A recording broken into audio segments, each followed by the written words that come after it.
empowering the blind to be excellent, do more, and live with greater success. This show is for you and about you. Welcome to the Delivering Access Podcast.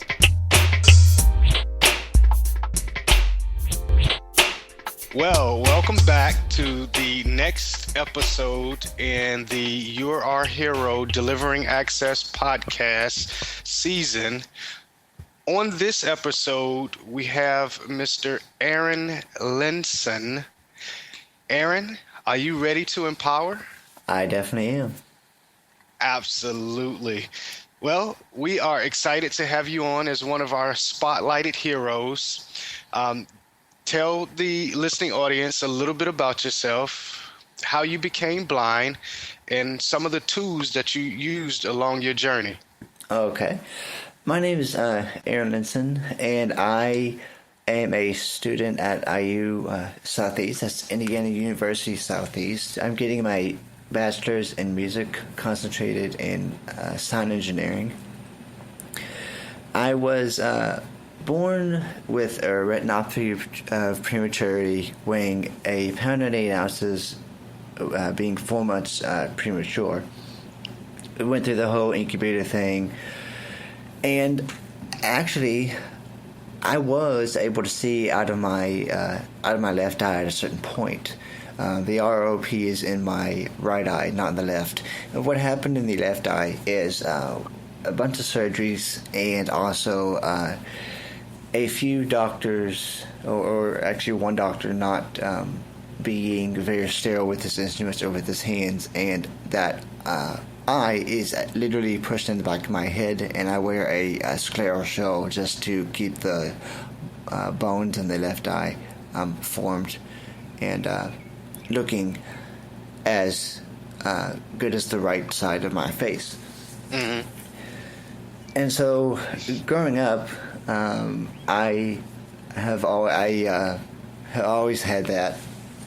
So it's nothing that I had to get used to or anything like that. So it's been interesting. And then growing up was really, there's really nothing to it because everybody understood, that the kid couldn't see as well, and certain things had to be shown. So no issues there. Mm-hmm. Tools that I've used, that's actually very interesting question, because I can see a little bit. Okay. It's sort of, I try to explain it as to sighted people is if you look through a straw and that's all you would look through, not seeing any peripheral vision. That means up, down, left, and right. I'm just saying straight through. It's kind of what I see. So it's not a lot. And through school, I used CCTVs, which are closed circuit televisions, basically magnify things. Mm-hmm. And I could only use those for a few minutes because any magnification after a while sort of hurts your eyes. When I first learned to use a computer, they started me out on Zoom Text, and I wanted to learn the screen reader aspect of it, so I learned JAWS alongside of Zoom Text as well. Right. And even now, having a Mac, I switch between VoiceOver and the magnifier depending on how much I've used my eye for that certain day, especially if I use it a lot one day and I don't. I will tend to gravitate towards VoiceOver on the Mac. Okay. And, yeah.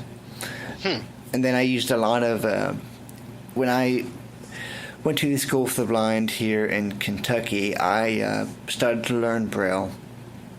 And actually, before I did that, I used a Braille and Speak in middle school.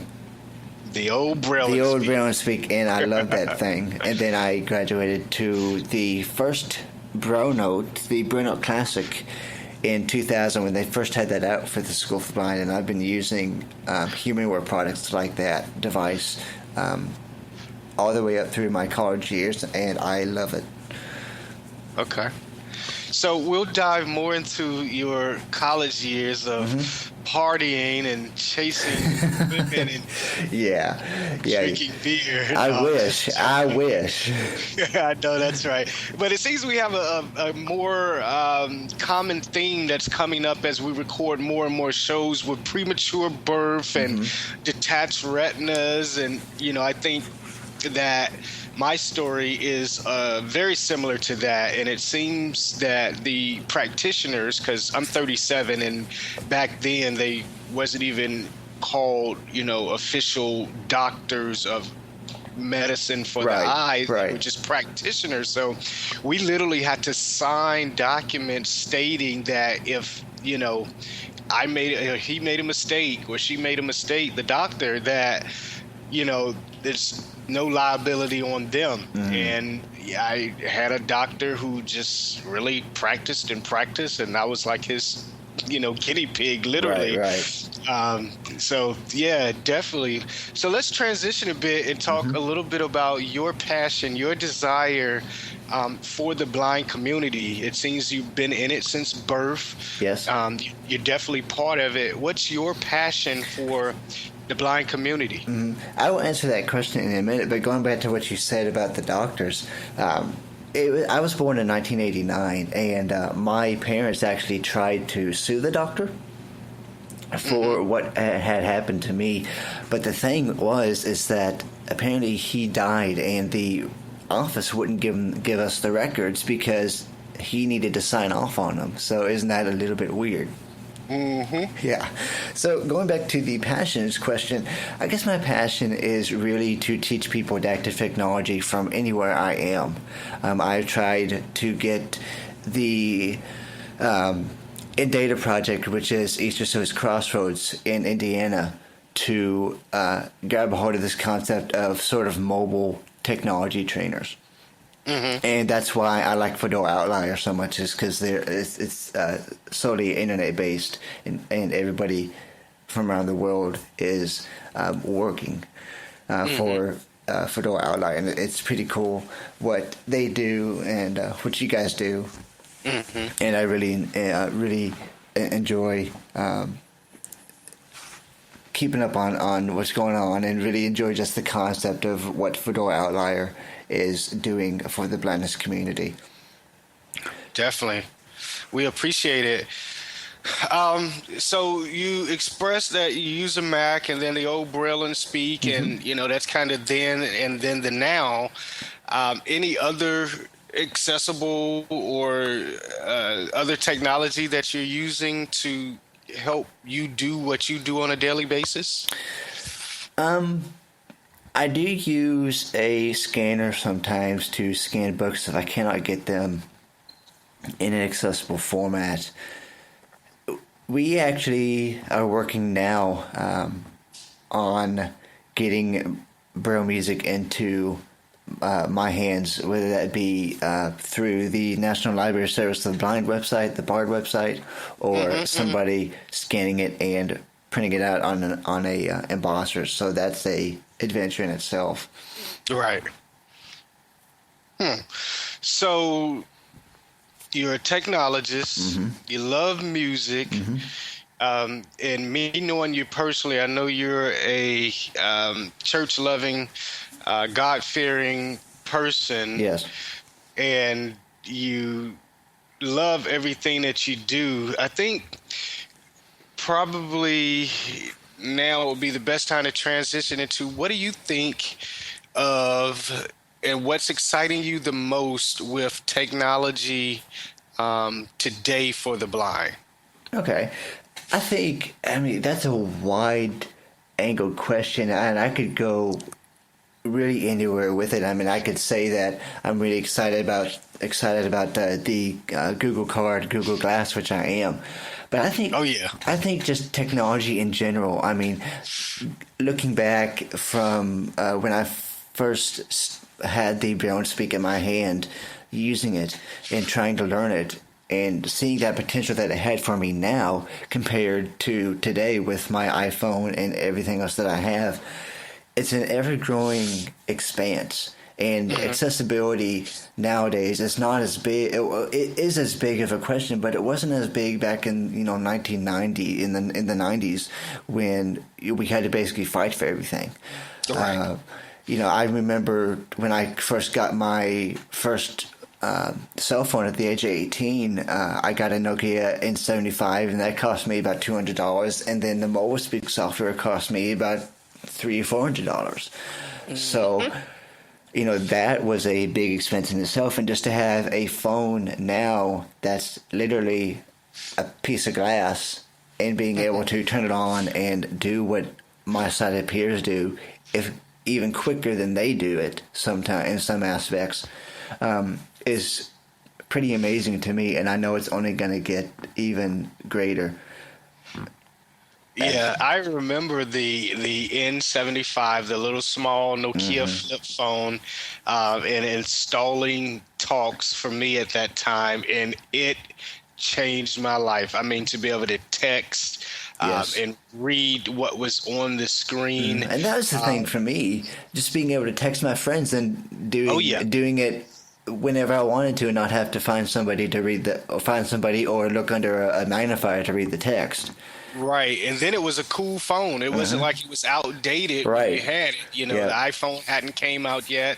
It was on par with what everyone else was using, and I love flip phones, so it was just a win-win. Now that in total costs about $650 in technology, and now we can pretty much for a penny or free get 100% access. I mean, it's definitely changed. Speaking of changing, what's your ideas for invoking change in the blindness community? And I know that's kind of open-ended, but I'd love to hear people's answer on just what they think that they're doing to invoke change in the blindness community. Okay. Well, I think I'm reaching out as a technologist and saying, hey, I can help with anything because I really can. I can figure at least something out about a piece of technology within 5 minutes and give you a basic overview and a basic lesson on it if you would. My fiance owns a Android phone, and I was able to figure that out within 5 minutes. Yeah, she still hasn't, but that's a different story. That's a different story. I think I am more of the opinion of I see a lot of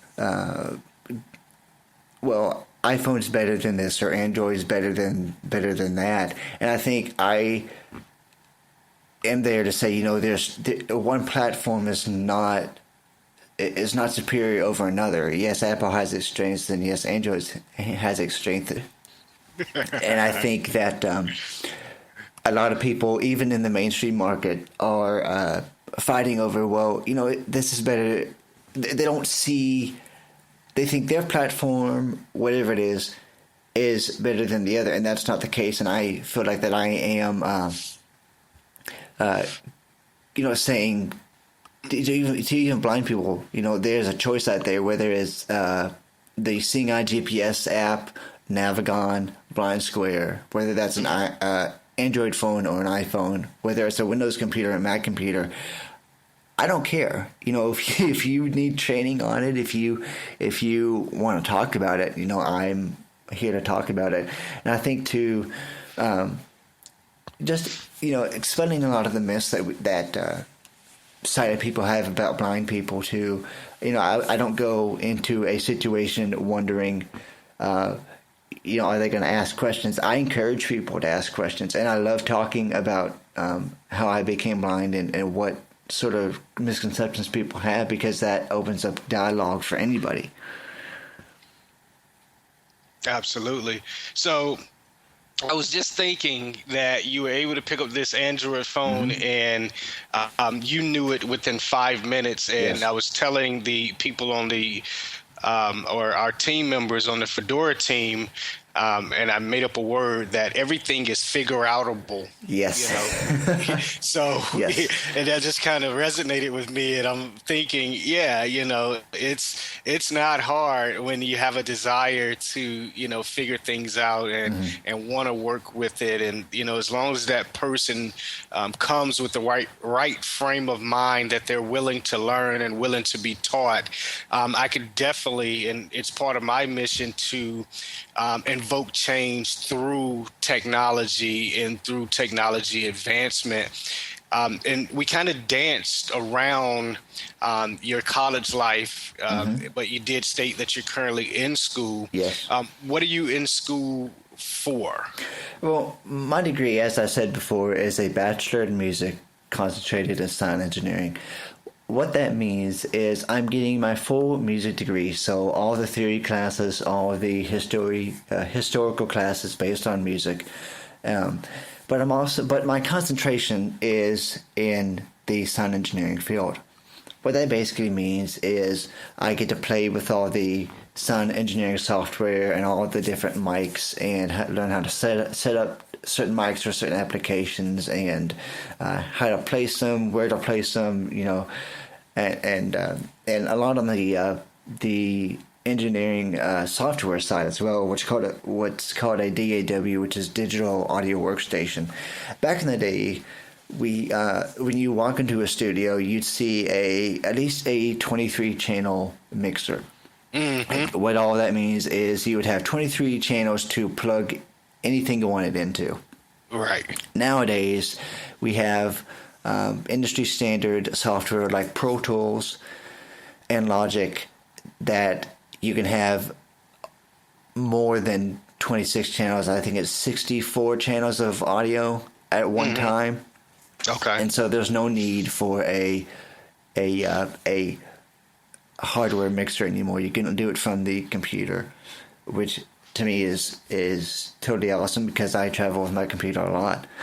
And it's pretty neat to be able to produce anything you want at any certain time and just have the freedom to do that. And I think for me, it's combining it's combining two of my greatest loves, are technology and music. So right. I decided just to jump on that, and it's been a awesome ride ever since. So how does that work? I know you said you had a little bit of sight. Sometimes you use Zoom. You're using audio software versus a lot of the hardware. Yes. Of course, there's some accessibility and some accessibility challenges. Tell us about those. Well, especially with mics, usually what happens is with microphones, the side that has the label on it, so whether that's MXL or Neumann or AKG or Behringer, just to name a few, is the side the mic is going to pick up the most noise on. Now that may be it's in front of you, it's on the side, either way. And it may be that it has switches that are not labeled, or there's a button that you can't feel, or that there's lights that indicate what mode a certain mic has. And with the labels, usually they're easy to feel. Okay. And if not, I carry around a puffy paint stick with me, and if they're not fillable, I will put a dot of puffy paint where the mic label is, so at least I know where it's at. And it may look weird to other people, but whatever. Right, exactly. And if the mic has different patterns on it, meaning it's able to switch from cardioid to omnidirectional to supercardioid to stereo sound, I will actually write that information down in my brown note. Okay. I've created a sort of a spreadsheet sort of different mics and what they have, and what they have as far as different different patterns and where those patterns are once on how many times you press the button, and I try to memorize those as well.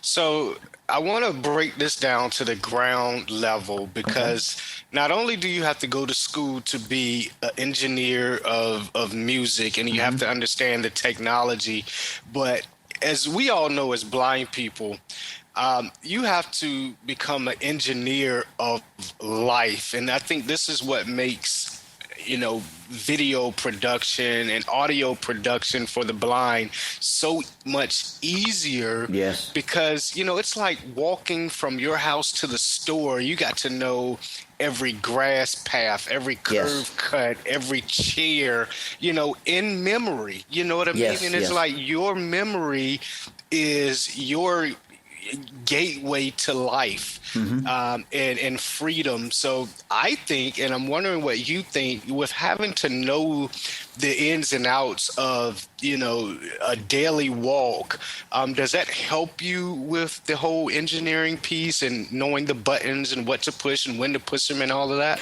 Yeah, I think it does too. And it's just a lot of experimenting. Before I got into this industry, I did not want to experiment with anything because I didn't want to break it. The old fear. Yes, and my audio teacher said, Aaron, you're going to break stuff more than you know, so just do it and figure something out and, experiment with it. And I do a lot more of that than I did when I was growing up. I also think, too, that it does help just in everyday life. One thing I do want to say is we have a lot of younger blind students that really want to go to college, and that is a good thing, because nowadays you need to get a decent paying job. And a lot of them try it for a year, they get discouraged, and they don't go back for whatever reason. I think that this is unfortunate, because whether other people think we can do it is not shouldn't be an opinion for us. It's we know we can do it, and we have to go through the whole getting our blindness down as a defense for other people. And getting it down as a I like to call scare tactic for sighted people, because they don't know what we're capable of until we tell them or until we show them. And it may be that they saw a blind person sitting on the side of the street asking for money in a movie, which is not the correct way to do it. But that's all they've seen. Right. And I think to a lot of them, a lot of blind students that have gone to college get depressed and don't want to do it anymore. Well, I can tell you that I've been there. I'm still going to be there multiple times, because that's just the way it is. But if you push through, and if you tell yourself, I'm going to do this because I love what I'm doing, then if you love what you're doing, you haven't worked a day in your life. And that's how I feel that I've gone through this is, I'm doing it because I love it, and stuff may come up that I do not understand, but I know I've got teachers and I've got other students that understand it better than I do that can help me.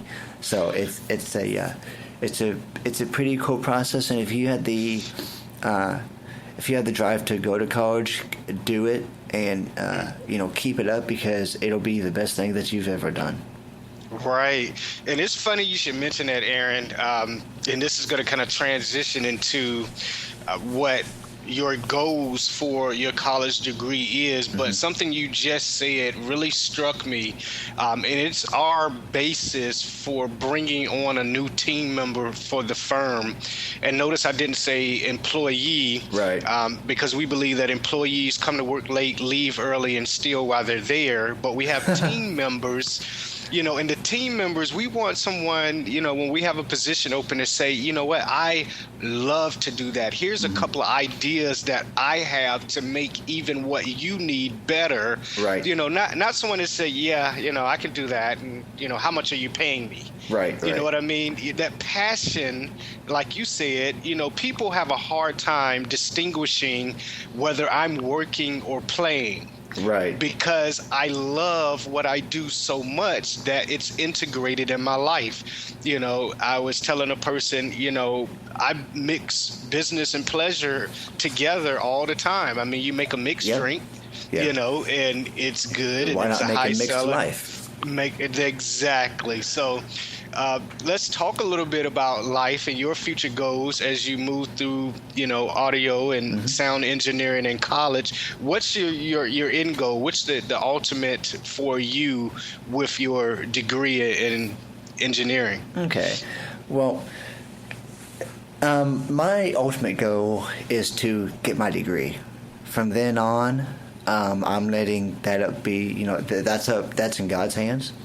Okay. With my degree, I can be doing a wide range of things. I could be touring with a band, doing their sound, being the background person, making them sound good. I could be doing that. I could run my own podcast website or radio station website, which we will get into in a minute. I could be being in a recording studio, helping musicians get the sound they want. I could even do radio station work. So I could be doing a whole wide range of things, and probably things that I don't even know yet, because we have to do internships, and I'm not even at that stage yet. But we had to do internships for this degree, and that's going to be interesting as well, because I want to try to get the American Printing House of the Blind on board, see if I can eventually work there, because that would be awesome. Okay. As far as the life is concerned, getting married in a year, which is pretty exciting. So, along with that, the degree is something we are both working towards, because my fiance is working towards a bachelor in music as well, and she's getting her concentration in vocal performance. Wow. So you'll have the singing and the audio production all wrapped up. You have a couple of children. You'll have a whole band. And there you go.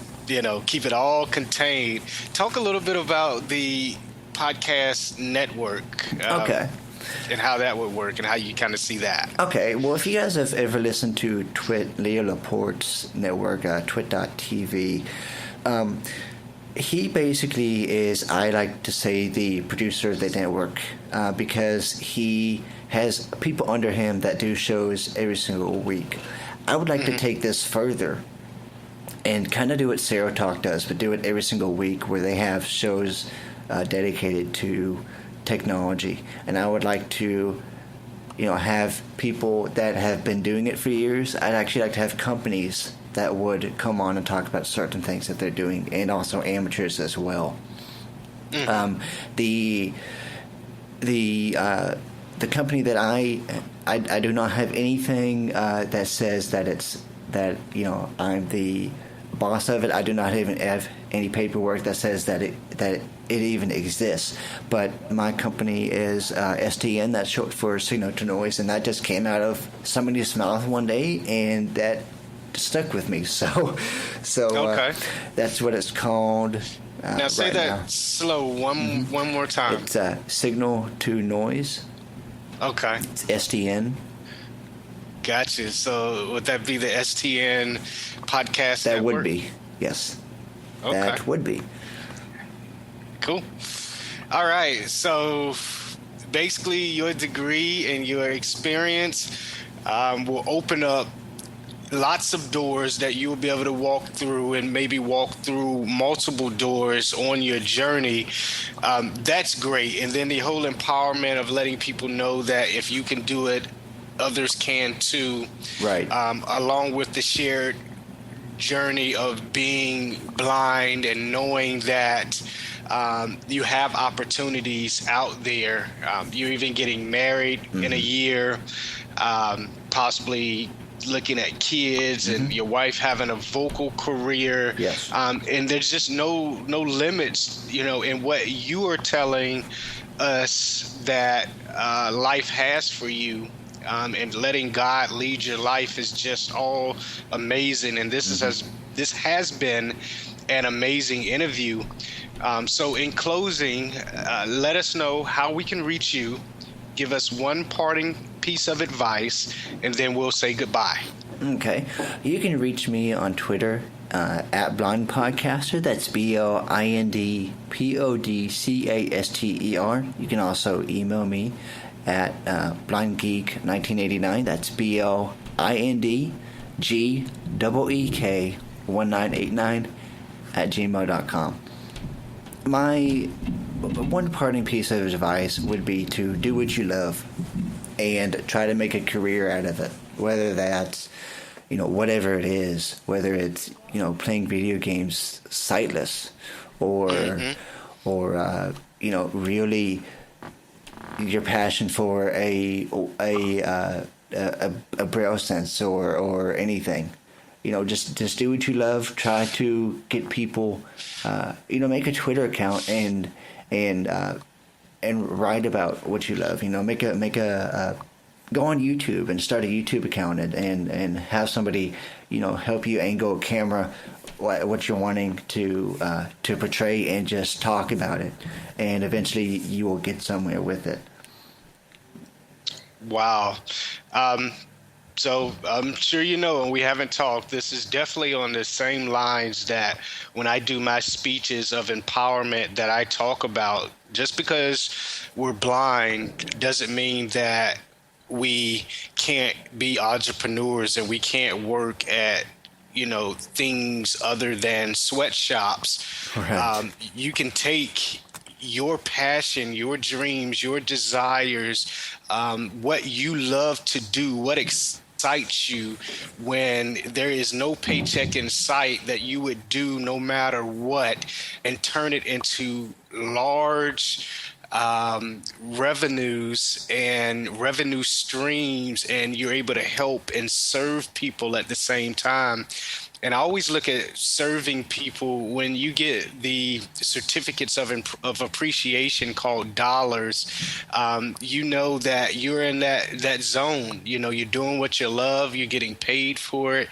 And when you're not getting paid for it, it's okay, because you love it. And so many people go through life not knowing what that passion is, not knowing what drives them each morning. I mean, look at you, you're up, early in the morning. You're an hour behind me. It was 8:00 when we got started. I texted you at 7:30, I guess 6:30 your time, and you're on it. And that's how when you love something, when it just drives you. So, Aaron, we appreciate you being on the show. Thank you for all that you given us. Thank you for the empowerment, and we'll talk to you next time. You're definitely welcome. Talk to you soon. Have a good one. You too.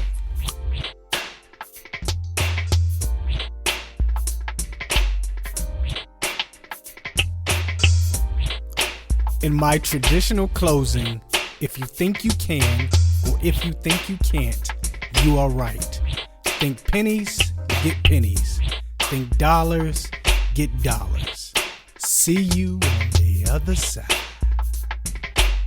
This has been a Yuga Music Group production. Website 81x.com/Yuga/X. The Yuga Music Group can be reached at 678-608-8969. All rights reserved.